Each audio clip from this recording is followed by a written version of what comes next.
عبدالغفار خان د 1929 کال په اخیر کې د قبایلو له ځینو مشرانو سره لاهور ته لاړ. هلته کانګرس لویه غونډه راوللې وه. دوی هم ګډون پکې وکړ. په غونډه کې په زرګونو نجونو او ښځو هم برخه اخیستې وه. عبدالغفار خان خپلو ملګرو ته ویل هغه قوم ازادي اخیستی شي چې په ښځو کې یې د ازادي جذبې پیدا شي. کله چې بیرته قبایلو ته لاړ نو ګڼ خلک یې راټول کړل. ورته ویې ویل چې د هندوانو ښځې تر موږ ښې دي، هغوی ویښې دي، موږ نارینه ویده یو. د ښځو او نارینهو ته د خپلې خاورې د مالکیت احساس ورکړه. د عبدالغفار خان ازادي غوښتنې د ولس جذبې راوپارولې. له قبایلو خانان او ملکان ورغلل، خبرې وشوې. دوی پریکړه وکړه چې نوی تحریک یا خوځښت به جوړوي. مشرانو د دې تحریک د نوم په اړه خبرې وکړې. ډیر نومونه یاد کړل خو د ټولو سلا پرې رانغله. عبدالغفار خان خدایي خدمتګاران نوم غوره ګاڼه. همدا نوم د ټولو خوښ شو. دا یو اصلاحي او اخلاقي تحریک و او خپله اساسنامه یې لرله. هر خدایي خدمتګار به د خدای مخلوق ته ضرر نه رسوي. څه چې ځان ته غواړي نورو ته به یې هم غواړي. خدایي خدمتګار به د چا غیبت نه کوي، بل ته به په سپکه نه ګوري او دروغ به نه وایي. خدایي خدمتګار به صابر وي، سوله به غواړي، د ظلم په مقابل کې به له اخلاقو کار اخلي او ظلم به له خشونته پرته په خبرو پوهوي چې د بل له ازارولو لاس واخلي. هر خدایي خدمتګار به تربګنۍ او دښمنۍ نه کوي. خدایي خدمتګار به په ولس کې هغه رواجونه چې خلکو ته تاوان رسیږي پریږدي او د دې رواجونو پر وړاندې به مبارزه کوي. هر خدایي خدمتګار به ساده ژوند کوي. خدایي خدمتګار به خپل حلال کسب کوي، بیکاره او تیار خواره به نه وي. خدایي خدمتګار به خپل ولس او وطن ته وفادار وي، د ولس او وطن لپاره به قربانۍ ته تیار وي. هر خدایي خدمتګار به د خپلې ډلې د اکثریت لخوا تایید شوې فیصله مني او په هغې به عمل کوي. په دې تحریک کې شمولیت خپل شرایط لرل. نوی راغلی کس به قسم است چې تحریک او د تحریک اهداف ته به صادق وي او کار به ورته کوي. تازه راغلو کسانو ته به څو ورځې درس ورکول کېده. د تحریک اصول به ورته تشریح کېدل او د تشدد پر ځای به مینه او همکاري ورزده کېدله. یوازې دا نه و، خدایي خدمتګارانو ته به د ټوکرو اوبدل ورزده کېدل. له مختلفو تخمونو به یې د غوړو ایستل زده کول او د نظم، پاکوالي او ډیسپلین په اړه به خبرې ورته کېدې. ده به د تحریک غړي صبر ته راولل. ویل به یې چې انقلاب د منډې کار نه دی، صبر به کوئ. څوک چې صابر نه وي خدایي خدمتګار ترې نشي جوړی. غفار خان به ویل چې د ولس د بیداری لپاره داسې کسانو ته ضرورت دی چې بې غرضه، ولس دوسته او دینداره وي. خاص د خدای لپاره د خپلو خلکو خدمت وکړي او په کوم قوم کې که داسې کسان پیدا شول نو هغه قوم ویښ بوله. ده به د تحریک لپاره همداسې صادق خلک غوښتل. دوی په کلو وګرځېدل، ډولونه یې راوویستل. هغه وخت ځینو ملایانو ډول بند کړی و. کوم کلي ته به چې ورغلل نو کلیوال به د ډول غږ ته حیران شول. نر او ښځې به راووتل. عبدالغفار خان به لنډه وینا ورته وکړه. ویې ویل چې ای ورونو، ای خویندو، مونږ خدایي خدمتګاران یو. خدای خدمت ته اړتیا نه لري خو د خدای د بندګانو خدمت د خدای خدمت دی. ځکه راسره ودرېږئ او د خدای خدمت وکړئ. مونږ تاسې ټول یو وجود او یوه وینه یو.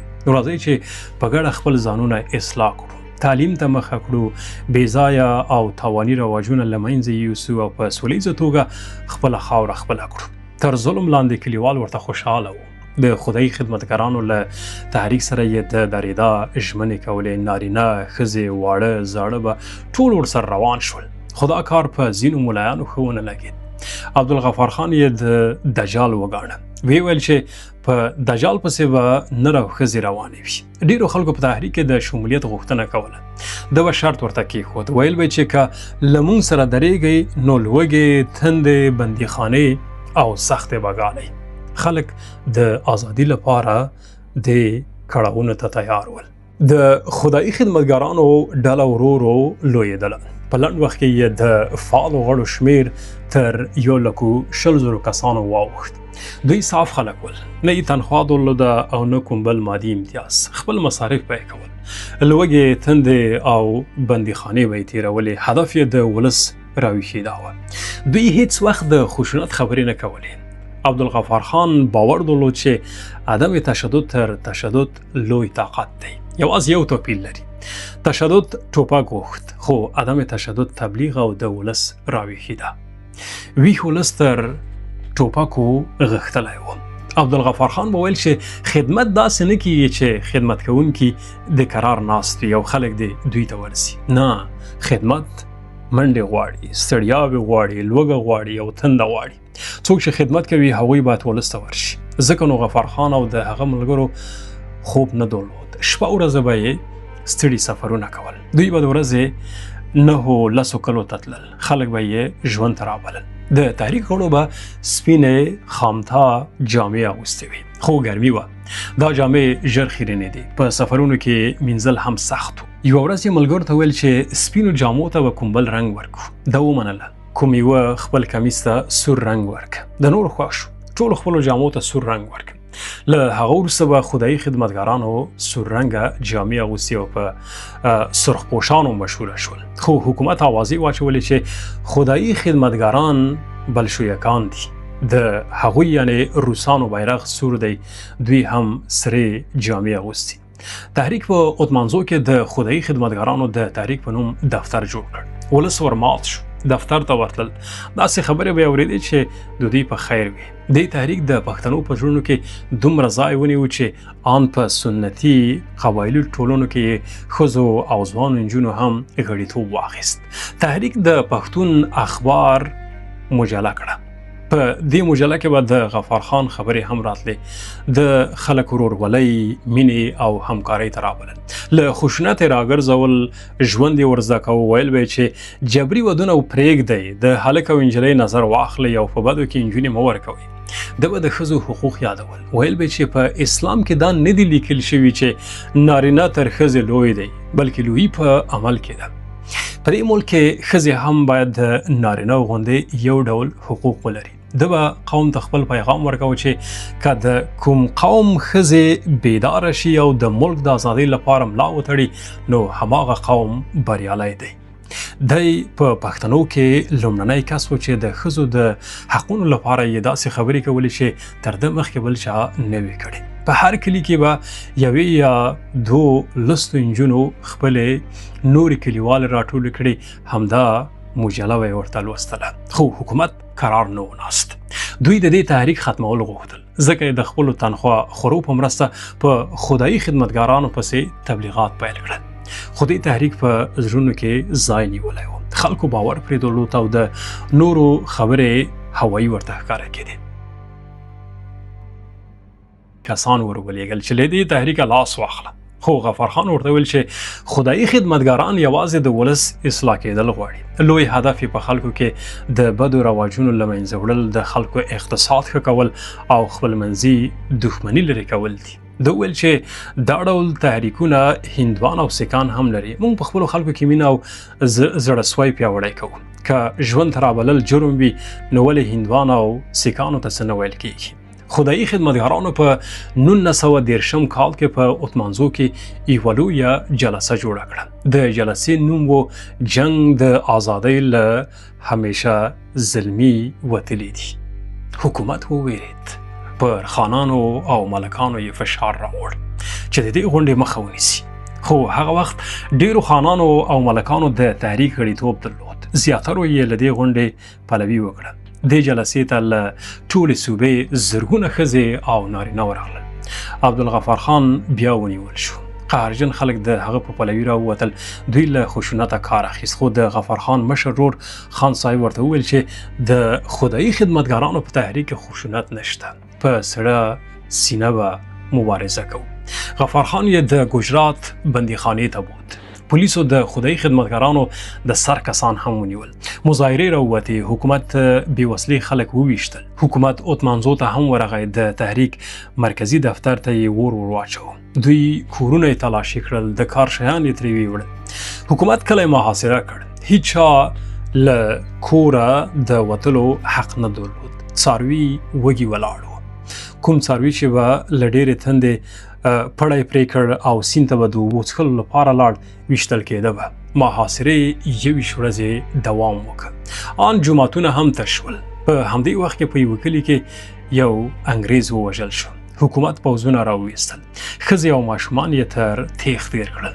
په کوهاټ کې د خدای خدمتګارانو پر غونډه ډزې وکړې، ځینې ووژل، ځینې ټپیان کړل. په نورو سیمو کې هم همدا حال و. د خدای خدمتګارانو د تحریک د ډیرو غړو کورونه یې ور وسوځول. همدې ظلم ولس لا ویښ کړ. په زرګونو ځوانانو د تحریک غړیتوب واخیست، سرې جامې واغوستې او په مظاهرو راووتل. ځای ځای د عدم تشدد شعار تر پښو لاندې شو او جګړې وشوې. دا جګړې تر وزیرو او اپریدیو هم ورسېدې، ځکه تحریک په ټولو قبایلو کې ریښې کړې وې. عبدالغفار خان له زندانه د کانګرس غړو ته احوال ورکړ چې د ولس ملاتړ وکړي. کانګرس له حکومت سره وغږېد، ویل چې خدایي خدمتګاران خو یوازې د خپلو خلکو تعلیم او شیدا غواړي او په قانون کې په دې اړه هیڅ ممانعت نشته، نو تاسې ولې پر دوی ظلم کوئ؟ خو حکومت ته د ولس وشیدا تر هر څه ډیره تاواني وه. عبدالغفار خان ته به په بند کې د خدایي خدمتګارانو د تحریک ځینې مشران ورتلل. ده به د هغوی په خوله خلکو ته پیغام ولېږه چې مظاهرو ته دوام ورکړي او خپل حق وغواړي. خو وروسته هیڅ چا له ده سره د ملاقات حق نه درلود. په بندیخانه کې د پنجاب او ډیلي لوی سیاسون هم بندیان وو. عبدالغفار خان به د هغوی په مرسته خپل پیغامونه له زندانه بهر لیږل او د خبرې به په مختلفو اخبارونو کې چاپېدې. دته به وخت په وخت د کانګرس ځینې مشران هم ورتلل، البته مهم مشران. ورته ویل چې مهاتما ګاندي یې د خلاصون هڅې کوي. د دوی او کانګرس اهداف مشترک وو، یو لاس ول. دواړو تاوتریخوالی نه غوښت او د عدم تشدد مبارزه یې ګټوره ګڼله. ګاندي په خپله انګریز ته ورغی او له حکومته یې د عبدالغفار خان د خلاصولو غوښتنه وکړه. انګریزانو یې خبره ومنله، ځکه انګریزانو دا وخت له کانګرس سره سوله کړې وه او ګاندي یې نه خوابدی کوه. کله چې عبدالغفار خان له بندیخانې ووت نو زرګونه مسلمانان، سیکان او هندوان د زندان تر مخ ولاړ ول. دوی د عبدالغفار خان په آزادېدو خوشحالي کوله. دې سړي لویه حوصله درلوده. له زندانه مستقیم لاهور ته لاړ او هلته یې د حکومت پر ضد په مظاهره کې ګډون وکړ. وروسته یې قبایلي سیمو ته مخه کړه او هغو کورنیو ته فاتحې ته ورغی چې د کورنۍ غړي او خپلوان یې حکومت ویشتلي وو. عبدالغفار خان قرار نه کېناست. دته وخت ارزښت درلود، ځکه پیښور، مردان، بنو او دیره اسماعیل خان ته لاړ. له خلکو سره یې خبرې وکړې، خو د هندوانو او سیکانو په غونډو کې هم برخه اخیسته. ویناوې کولې او هغوی یې پر ولس د حکومت له ظلمه خبرول. دی له خپلو 40 ملګرو سره د کانګرس په کلنۍ غونډه کې د ګډون لپاره کراچۍ ته لاړ. په کراچۍ کې چې کله له ریله ښکته شو نو ګڼ پښتانه، هندوان، سیکان او ځایي مسلمانان یې هرکلي ته ورغلي وو. دوی سرې جامې اغوستې وې او ډولونه یې وهل. ځینو سیکانو ګیله وکړه چې هغوی ډولونه نه غوښتل، ځکه 2 ورځې مخکې حکومت د سیکانو لوی مشر بګت سنګ اعدام کړی و. خو د بګت سنګ پلار راغی، هغه خپلو سیکان ته ویل چې زوی یې د وطن د آزادۍ لپاره اعدام شو. دی مړ نه دی، ژوندی دی، تر دې بله خوښي نشته، ډولونه باید ووهل شي. دوی یې د کانګرس کمپ ته بوتلل. زرګونه هندوان، سیکان او مسلمانان یې لیدو ته ورغلل. دا کلنۍ غونډه ډیره لویه وه. د ټول هندوستان له مختلفو سیمو ګڼ خلک راغلي وو. جواهر لال نهرو غفار خان ته کمپ ته ورغی. وروسته دواړو په غونډه کې د آزادۍ په اړه خبرې وکړې. دی هلته د جمعیت علمای هند کلنۍ جلسې ته هم ورغی. وروسته یې د هندوستان مختلفو برخو ته مخه کړه. اول ممبئی ته لاړ، بیا ډیلي ته ورغو، بیا د هندوستان ځینې نورې سیمې ولیدې. ده به هر ځای له ظلمه د خلاصون خبرې کولې. عبدالغفار خان له ګاندي سره امرتسر ته لاړ. دوی ته به د ریل په هر ایزګاه کې زرګونه خلک ولاړ ول. غفار خان خپل تحریک د کانګرس برخه وګڼله. انګریزان نور هم ووریدل. دوی په خپل اخبارونو کې د خدای خدمتګارانو پر ضد تبلیغاتو ته زور ورکړ چې دا تحریک له کانګرس سره نشي یو ځای کېدی. د کانګرس خلاف دی، ځکه کانګرس تاوتریخوالی نه غواړي، خو پښتون به په سخته له تشدد راګرځوي. خو چندانې نتیجه یې ورنه کړه، ځکه هندوان پوهېدلي وو چې تحریک هم د دوی غوندې له تشدد پرته ازادي غواړي. عبدالغفار خان په کوهاټ کې و چې د ګاندي لیک ورسېده. دی یې باردولي ته ورغوښتی و. عبدالغفار خان ورغی. ګاندي ورته ویل چې احتیاط کوه، انګریز د همداسې نه پرېږدي. دی د ګاندي په غوښتنه د یو څه وخت لپاره همالته پاتې شو. دا ځای تر یوه حده له خطره وتلی و، خو میاشت لا نه وه وتلې چې د عبدالغفار خان زړه تنګ شو. د خپلو خلکو ته خدمت او په خپل ولس کې ګرځېدا غوښتله. خطر یې ومانه، بیرته خپل کلي ته لاړ. هلته حکومت په خپل کور کې نظربند کړ، خو دې کار کومه ګټه ونه کړه. حکومت د زرګونو خلکو مخه نشوی نیولی، دی له کوره نشوی راوتلی، خو خلک کور ته ورتل. غفار خان بیرته په مختلفو سیمو ګرځېدل پیل کړل، خو حکومت بانې غوښتې. دته به یې په لوی سړک ودرېدل او ورته ویې ویل چې ته په دې عمومي لار نشې تللی. ملګري به یې په جوش راغلل، خو عبدالغفار خان به آرامي ته راوبالل. بیرته به وګرځېد، لاره به یې بدله کړه، خو حکومت به لا ور واخیست. په همدې وخت کې په دیره اسماعیل خان کې د ځایي هندوانو او مسلمانانو ترمنځ جګړه وشوه. په دې جګړه کې هندوان ډېر تاواني شول. انګریزانو په خپلو اخبارونو کې همدا جګړه نوره هم وپړسوله. ویې ویل چې له هندوانو سره په جګړه کې زیاتره مسلمانان د خدایي خدمتګارانو غړي ول.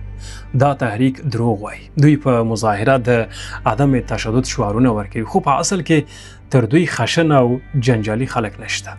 د انګریز دې خبرو د کانګرس په ځینو غړو اغیز وکړ. ګاندي له عبدالغفار خان هیله وکړه چې شملې ته ورشي. دی هلته ورغی، له مهاتما ګاندي او د کانګرس له نورو مشرانو سره یې وکتل.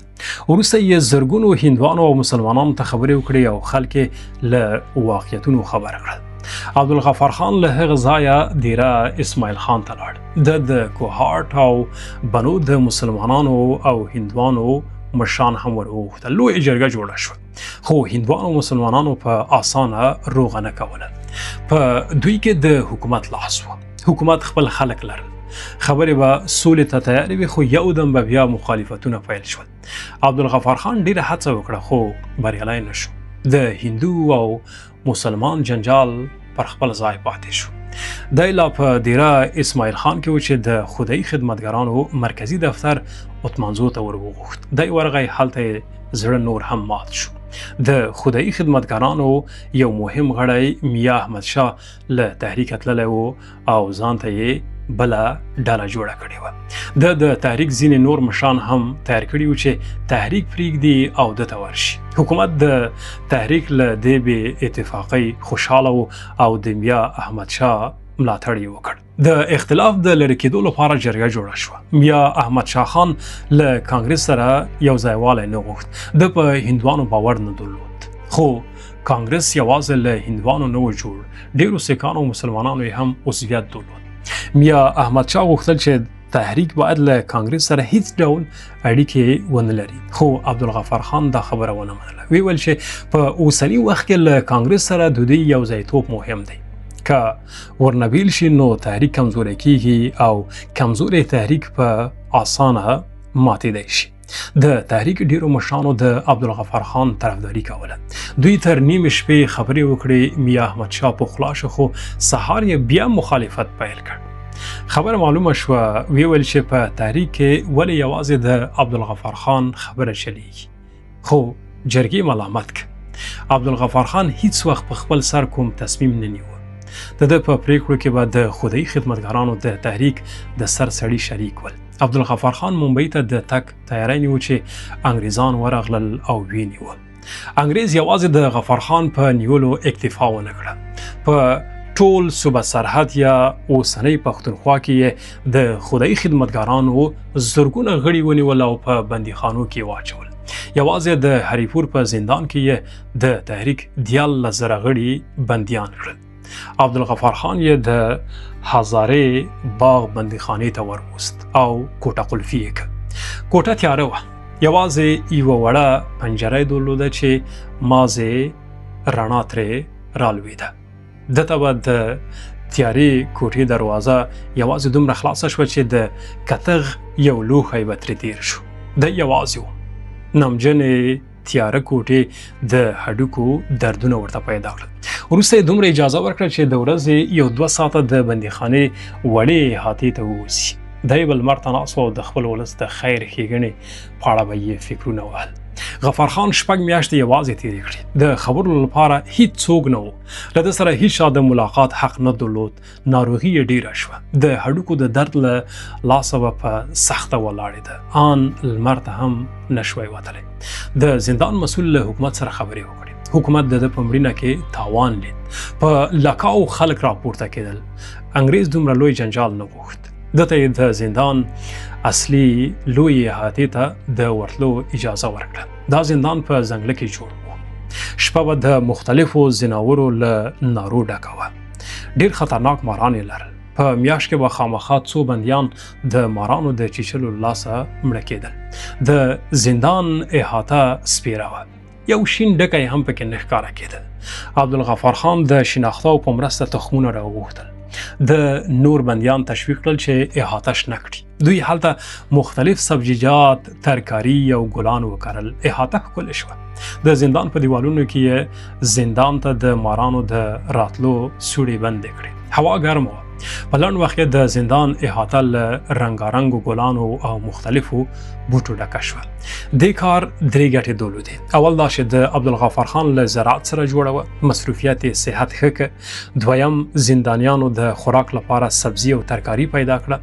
دریم، احاطه ښکلې شوه. شنې او له ګلانو ډکې احاطې د بندیانو ستړو او ناامیده ذهنونو ته خوشحالي وربخله. عبدالغفار خان په دې زندان کې 3 کاله تیر کړل. دی د 1940 کال په ډسمبر کې خوشی شو. خو ورته وویل شول چې پنجاب او سرحد ته نشي تللی.